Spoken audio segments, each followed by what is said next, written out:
On today's Locked On Jayhawks, is the offseason officially done? No more player movement for KU basketball.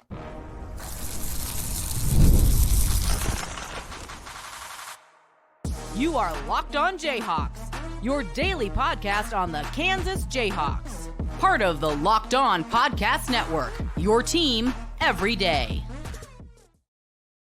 I'm Derek Johnson. You can give me a follow on Twitter at DJohnsonRadio, and you can find the show, Locked On Jayhawks, anywhere you get your podcast, including on our YouTube page where you can like and subscribe. And on today's edition of LOJ, we're talking if the KU basketball season is finito. Is it done?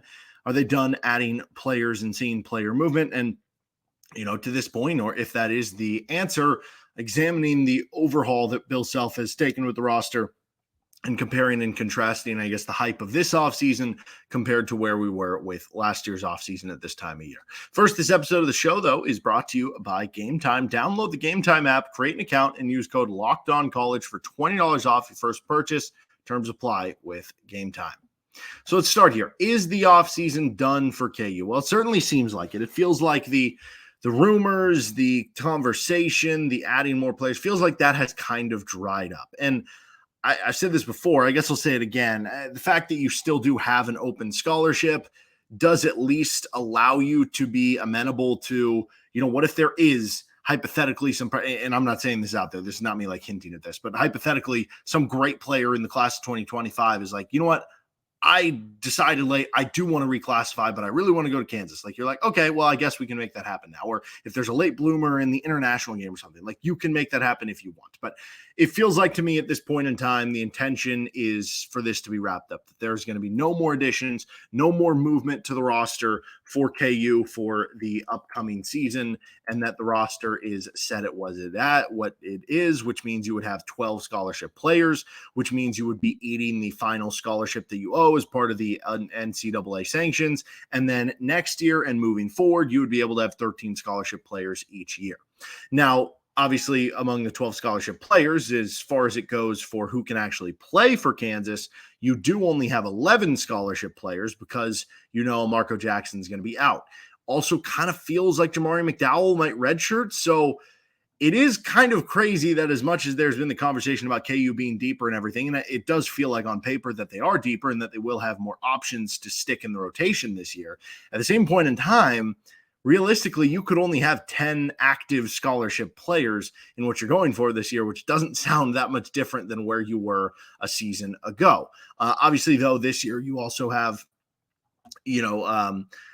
the ability to, maybe go into the walk-on group, maybe a little bit more in terms of what you would have in case of emergency should it come to that. But yeah, it is kind of interesting that you're really not that far away from being where you were last year in terms of the lack of bodies. But yeah, I think KU's full haul at this point looks like this. It looks like Flory, Bidunga, and Rakease Passmore from the high school ranks, the guys you obviously have returning. And then it looks like Rylan Griffen, AJ Storr, Zeke Mayo, and Shakeel Moore from the portal. Again, Noah Shelby too, if you want to count that. But if we're only talking scholarship guys, that wouldn't count Shelby. Although maybe having Shelby not on scholarship, and maybe he'll be on scholarship the following year, I don't know.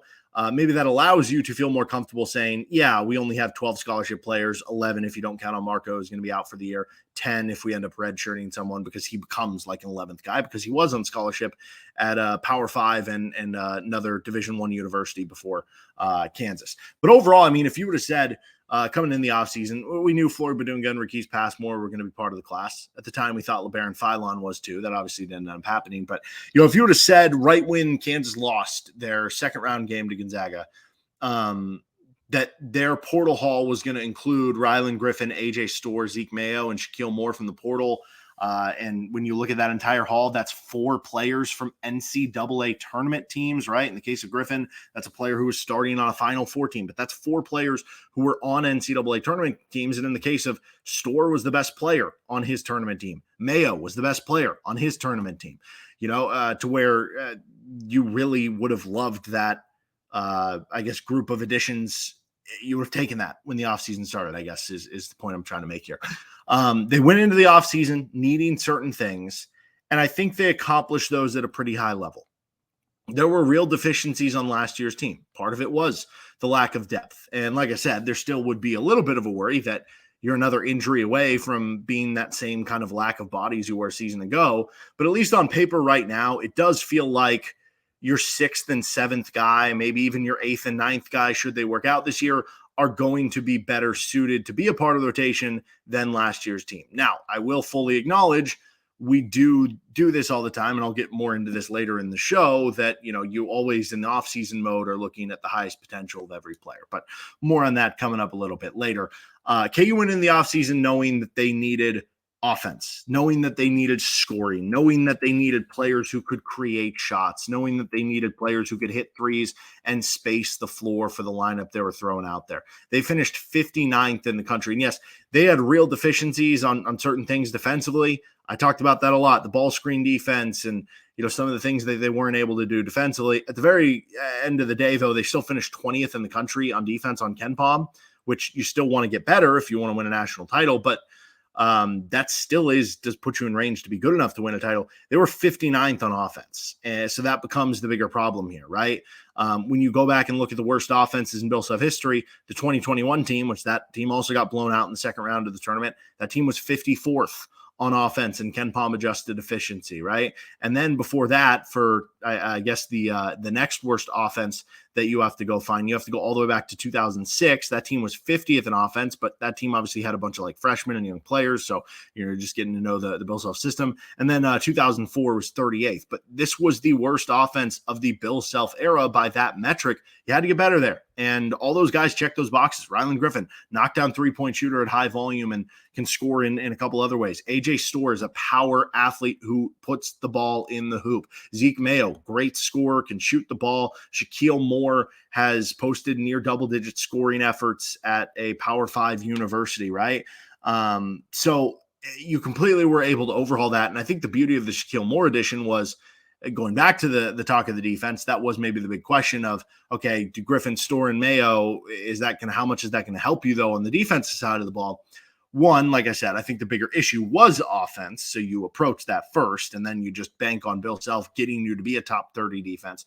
But Shakeel Moore is a really good defender, so you added a lot in the portal, and now it just becomes about the team gelling, finding the right fits for specific roles, and certain players winning out on certain competitions. Where do those biggest competitions lie? Well, I mean, one of them is this isn't really KJ Adams in competition with another player, because theoretically, I don't know that KU has another true 4 on the roster. Like Zach Clemens would be a bit out of position playing the 4, but maybe he does play some 4. AJ Storr, he could play some 4. Do you play Rakease, Passmore, Rylan Griffen there? I don't know. Point being, though, I do think it's interesting that KJ Adams, to me, KJ Adams and AJ Storr are the two guys you would actually feel comfortable with playing the 4. I don't know how many guys, at point guard, it's okay, you could play DeJuan, you could play Zeke Mayo, you could play Shakeel Moore, and it's worst case scenario, you could throw Jamar McDowell in there to handle the ball, I guess, a little bit. And the center position, it's you could play Hunter, you could play Flory, you could play Zach, you could play KJ. You have 4 options at a lot of these other positions. Power forward is not one of them. But does KJ end up starting? Or do you decide to go Hunter Dickinson at the 5, AJ Storr at the 4, Rylan Griffen at the 3, Zeke Mayo at the 2, and DeJuan at the 1? Maybe that's a little bit more shooting and scoring. I think right now I'd be leaning toward KJ Adams being a starter. Now, I was wondering if they were going to go out and get a guy like Jackson Robinson or one of those players that they were kind of at least a little bit in on late in the transfer portal game. I thought that there was a real possibility KJ could come off the bench. But now, given the current roster, I'm expecting KJ to start. But yeah, because again, KJ doesn't play the same position as Zeke Mayo, but are you just so much better with Zeke Mayo on the court that he has to be the 5th starter, or that one of these other guys has to be the 5th starter instead of KJ? Again, like I said, I'm leaning toward KJ being that guy. Who wins the backup center spot, right? I mean, is there a chance KJ just wins the backup center spot, and that allows you to play him some minutes there and play more minutes of basically another wing and give you more shooting at the 4? Or does it go to, and I think this is more likely, I don't think Bill Self wants to play KJ Adams at the 5. Does it go to Flory? Does it go to Zach? Does it get split up? And how many minutes are there? Is Hunter going to play a little less minutes per game so that he can be have more energy, I guess, to be engaged on the defensive side of the ball, right? Does Hunter get down to 28 minutes per game? And then if you're given 12 minutes to the backup center, does 8 go to Flory and 4 go to Zach? Does 6 go to each? Does, 9 go to Zach and 3 go to Flory? Who knows? Does 12 go to one guy, right? Who wins the backup center spot? And then who wins the handful of backup point guard minutes between Mayo and Moore? I mean, DeJuan could play 30. I think if Elmarko Jackson wasn't hurt, there's a chance DeJuan's minutes could have gone down too to maybe 30 to 32. But now without him, that's one less ball handler. But even then, even if it's 4, 5, 6, 7, 8 minutes, that could be the difference if you're Zeke Mayo and playing 20 minutes a game versus playing 26 minutes a night, right? If you're Shakeel Moore, that could be the difference in playing 10 minutes a night versus playing 20 minutes a night. I don't know. So the backup point guard minutes are going to be important. I think that battle between Moore and Mayo. And then who's the eighth man? If we assume DeJuan Harris, Zeke Mayo, Rylan Griffen, AJ Storr, KJ Adams, and Hunter Dickinson are locked into basically being your top 6. And then whoever your backup center is, that's your 7th. Who would be the 8th man? Would you go with another center? Is it Clements playing some 4 minutes and 5 minutes to be the 8th man? Would it be Moore, who we just talked about there? Would it be Rakease Passmore, who a lot of people are very high on? Is there room for a 9th guy where it could be Passmore and Moore, right? I think it becomes very interesting, some of those competitions, and that's kind of the big storylines now for KU if the roster is indeed set. Let's talk more about the roster overhaul, statistically, where are some of the biggest areas that they gained, and then the discussion, is this offseason better or about the same or worse than what it was last year coming into the year? First, this episode is brought to you by Game Time, which is an authorized ticket marketplace of Major League Baseball, which makes getting tickets faster and easier. Prices on the Game Time app actually go down the closer it gets to the first pitch. With killer last-minute deals, all-in prices, views from your seat, and their lowest price guarantee, Game Time takes the guesswork out of buying MLB tickets. They have awesome features such as zone deals where you can save even more when you just choose a section. Let Game Time choose the seats for you. You can see the seat views, get a panoramic view from your seat in the app before you buy. I think Game Time was built for MLB games because, to me, if you're going to a football game or something, you might have bought the tickets. You might be season ticket members. You might have bought the tickets the week before. You want to make sure you have tickets to the game. Baseball, because there's so many games, a lot of times you're just buying the tickets the day of. You might be texting a friend being like, you know what, you want to go to the game tonight? You want to go to the Royals game tonight? And then you're like, yeah, let's check out Game Time. You can literally be in the parking lot, tailgating and buy them from there. So take the guesswork out of buying MLB tickets with Game Time. Download the Game Time app, create an account, and use code LOCKEDONCollege for $20 off your first purchase. Terms apply. Again, create an account and redeem code LOCKEDONCollege, LOCKEDONCOLLEGE for $20 off. Download Game Time today. Last-minute tickets, lowest price guaranteed. Continuing on here with Bill Self's roster overhaul. So where are the biggest areas that Kansas gained from where they ended last season to where it feels like they are now on paper? Shot creation would be the first one, obviously. You go back and you look at Zeke Mayo, he can create his own shot. You look at AJ Storr, he can create his own shot. Now, the two guys create their own shot differently. Zeke Mayo, maybe it's more going to be a jump shot. Storr could be a jumper. It could be a power drive to the rim. Feels like Rakease Passmore might even have a little bit of that. I think Griffen has a little bit of it. And then Shakeel Moore even has a little bit of it, even though not necessarily as high efficiency as those other guys. You look at the shooting. They gained a ton of shooting. KU was lacking in having enough shooters last year. Well, enter Rylan Griffen, who probably becomes your best three-point shooter on the team. Zeke Mayo, probably have an argument in that. He might be the best three-point shooter on the team, right? AJ Storr, if he can get back to his freshman level efficiency, like that would certainly add a lot there. Athleticism. I don't think they added as much here as they did in the shooting and the shot creation, but they did add athleticism. Like, I think Rylan Griffen is a solid athlete. Rakease Passmore, I think, is a good athlete. Flory Bidunga, very good athlete. AJ Storr is a power athlete. I think even Shakeel Moore, and it gives you a little bit of quickness there. So I think you added a lot there. I think you did add depth. Like I said, there's a chance it could end up being thinner than you might think in terms of the bodies. But on paper, you do feel more secure. Whereas last year, it was like, okay, for a while, you have 4 good starters, and who else is going to be there? And then eventually Furphy became the 5th starter, and it was like, okay, you got 5 good starters, but who else can you trust off the bench or on the team? And then Kevin gets injured, and then it's back down to 4, right? So you're between 4 to 5 guys you could trust all year long.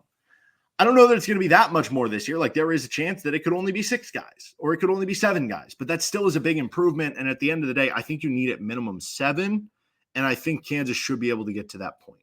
Like, the way I look at it, I mention this all the time. 2 years ago, the national title team, you basically, your 2-man bench that you trusted every game. Mitch Lightfoot was going to play the backup center minutes, And then Remy Martin was, by the time he was, healthy at the end of the season, was going to be that trusted backup point guard. And then everybody else, whether it was KJ to come in for a defensive stop here or there, Jalen Coleman-Lands come in for a 3 here or there, that was spot minutes. That wasn't guaranteed minutes coming into each and every game. So I do think you at least have more than last year. I would say excitement. Like, that's part of this too, right? It's entertainment. And I think they became more exciting. Like Flory, Bidunga. Okay. First of all, what is exciting about basketball? Dunking the basketball and three-point shooting is very exciting for a lot of people. Well, we already talked about the three-point shooting you added. I think you added a lot of dunking too. Flory flushes or Bidunga dunks, whatever you want to call them. I think Passmore is going to have some cool dunks over the course of the season. You added a Shakeel Moore. We talked about this earlier. He has like by far the most dunks of any player that's come in to play for Bill Self or has played for Bill Self. Of a player who's like 6'3" or less. So I think you added a lot of excitement. I think this is going to be a fun team. The one area that maybe had the most question about what they added was probably defense. Like, did they add enough? Like we were talking about earlier. But that latest addition of Shakeel Moore, I think changes that a lot, because when you throw out a lineup where DeJuan Harris is playing next to Shakeel Moore, that might be the best defensive lead guard duo in the conference. I say that with a grain of salt because I know that Houston is just going to have one of the best defenses in the country, and like Iowa State's going to have one of the best defenses in the country. So I don't know, maybe that's a little bit too much. There are a lot of great defensive teams and stuff in the Big 12, but it's going to be a very good defensive backcourt when you throw that out there. But keep in mind, Jamal Shead, who was, for my money, the best defensive player in the country, at least certainly as a perimeter defender. Jamal Shead's gone. And so, LJ Cryer is not known for his defense. Like Emmanuel Sharp, I think, is a solid defender. But I think there's a chance, like when you throw that out there, DeJuan Harris and Shakeel Moore, that'll be an unbelievable point of attack defense. And maybe it allows Shakeel Moore to play a very big role on this team, because if you are worried about defending ball screens and having more of a slow-footed center defensively with Hunter Dickinson, we know Hunter adds so much from the offensive perspective and the rebounding perspective, but that certainly would help to have two guards who can just stop the ball from getting in the lane with DeJuan Harris and Shakeel Moore. Probably the one area I now have the biggest question about is honestly rebounding. Like I said, I don't know that the defense is going to be great, but I think it's going to be good enough. And I think the offense has improved that it's going to be good enough with the offense. The one area I do have that question about is the rebounding, because Kansas was not great rebounding last season. They were strong on the defensive glass. They weren't elite, but they were strong at it. They were a bad offensive rebounding team. Zeke Mayo is arguably the best rebounder they added statistically. Now that's in the Summit League, so who knows how that translates over and everything.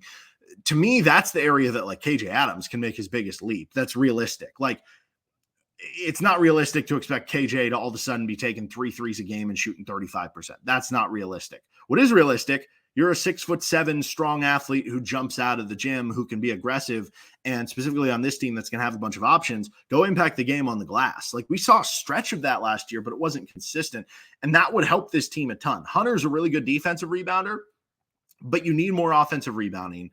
And, Storr average under 4 rebounds per game. Griffen, he's not really a big rebounder. Now, maybe those guys can improve on that based on what their role is at KU compared to their last stops. That's kind of the one question that I have. But statistically, where they gained the most based on last season's stats for Kansas and the new transfers that KU brought in. Now, tough to predict carryover for everyone. And I also am not including the freshmen here because you don't have collegiate stats there. But compared to what KU averaged as a team, here's areas they got markedly better. So Kansas last season averaged 17.3 3-point attempts per game. The 4 transfers they brought in averaged 18.6 3-point attempts per game. Just those 4. So I think Kansas is going to average 5 to 8 more attempts from 3 per game. How about 3-point percentage? It wasn't just the volume. KU as a team shot 33.2% from 3 last year. The 4 transfers Kansas brought in, 37.2%. That is a drastic difference. And that also opens up the spacing for guys like, Hunter Dickinson and DeJuan Harris to maybe shoot a little bit better from 3. I don't know. Or at least get easier 2s for like Hunter and KJ and stuff. Free throw percentage. Kansas as a team, 72.1% last year. The 4 transfers combined, 80.3%. That is a huge jump.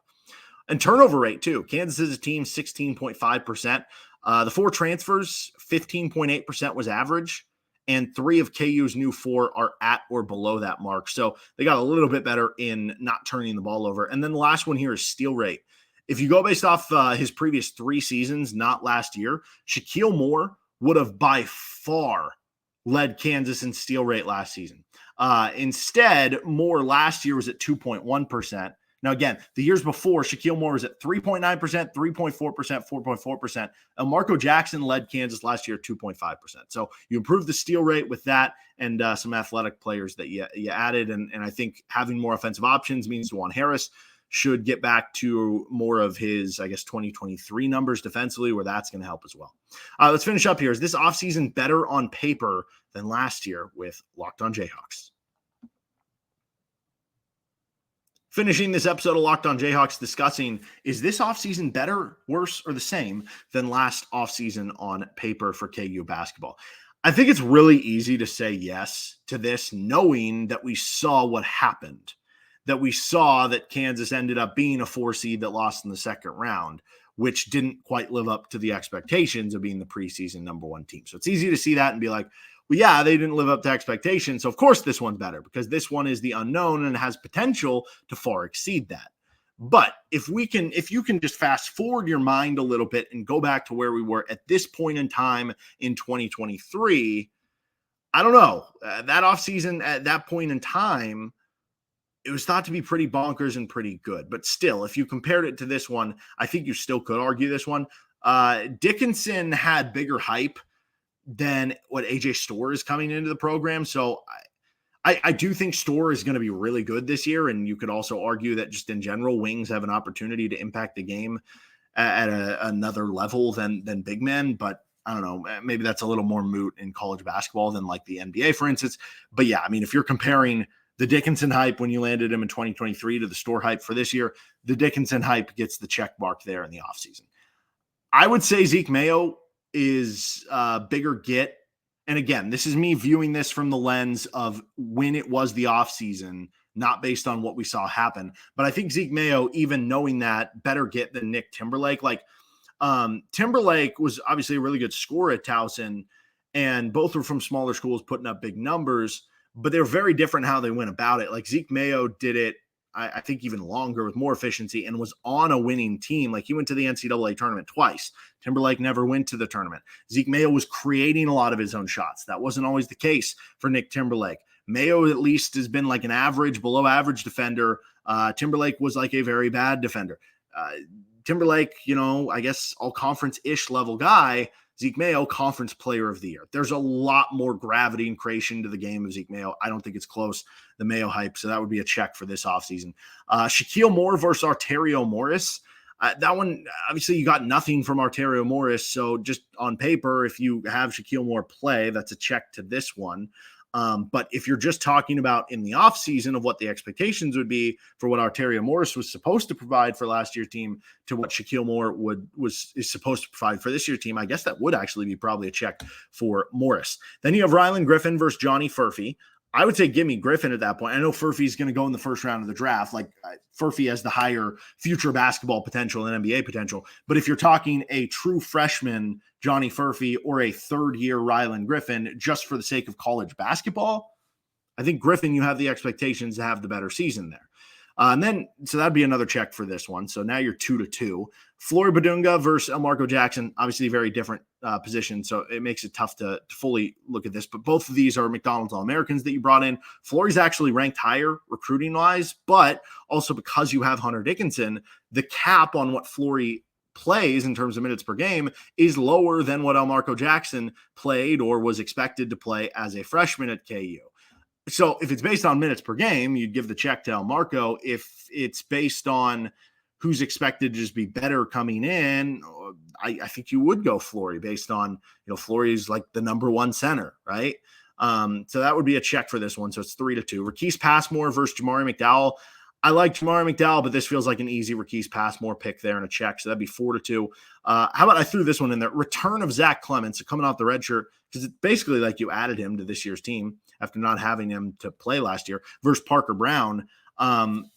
You could make the argument that if Clements was so much better, why didn't they just pull the red shirt and, play him over Parker Brown last year, but there's so many reasons they wouldn't have done that. Like Parker Brown was going into his last year, and if it was a negligible difference, like you don't do it.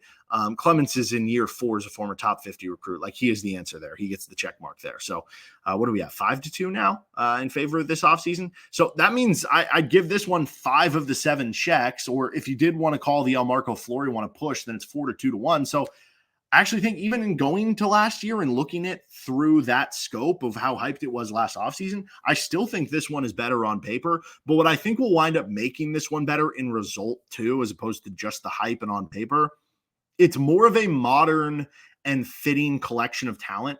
And it does have like way more scoring. It has way more 3-point shooting. It has way more way to impact the game and fit the rest of roster around them. And way more thought of like roster construction than just adding talent than I think the one before. That'll do it for this episode of Locked On Jayhawks. You can find our show anywhere you get your podcasts, including on our YouTube page. Don't forget to check out my social media. We got a KU basketball trivia event going down at Johnny's West in Lawrence coming up in July. So if you want to register your team for that, it's teams up to 6 people. Go to my social and reach out to the proper email channels from there. But we'll see you next time with another edition of Locked On Jayhawks on Football Friday coming up later this week.